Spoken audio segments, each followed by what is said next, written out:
Hey guys, Matt here. I want to do a video real quick this morning. It's Friday morning, the 18th. Okay, it's the day before we go and march on the state capitol. I don't know when I'm going to upload this video, but this is when I'm making it. I was on my way to work this morning, and I heard a news story about something that really caught my attention. I came home and saw the same news story on Yahoo News, and I thought it was an absolutely fantastic news story that I really wanted to put out. I thought this is the kind of thing that we as gun owners need to see more of, and we need to hear more about.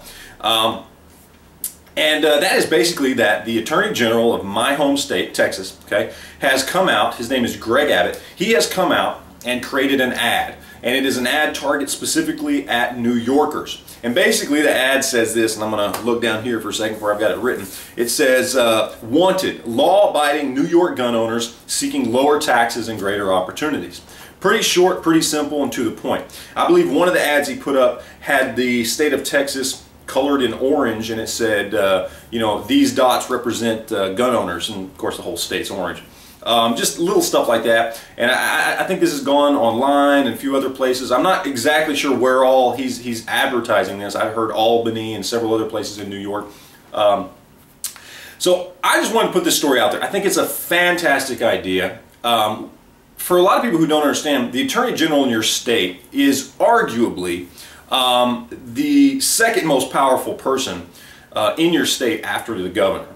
I know people talk about senators and congressmen, things like that, but the Attorney General has a whole lot of power. And so for Attorney General of a state to come out and say this makes quite a statement, not just for him personally, but for the state as a whole. And I think that really reflects how states like Texas, and I'm sure other states like Arizona and places like that are, you know, and it really reflects how they feel about that.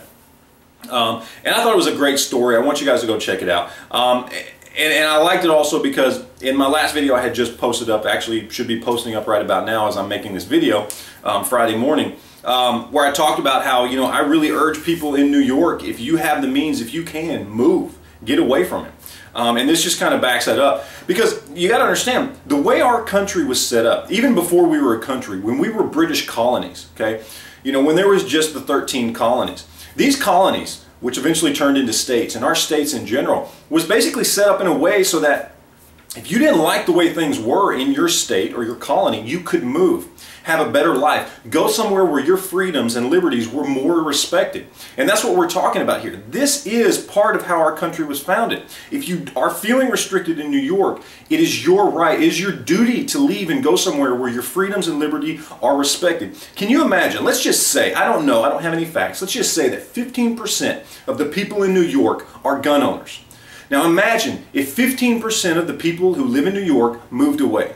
That is a 15% drop in revenue for the state of New York for tax revenue. Can you imagine the devastation if just 15% of the population who are gun owners moved away? What it would do to them, how they would understand the mistake they've truly made. Anyway, I just want to put this video out there.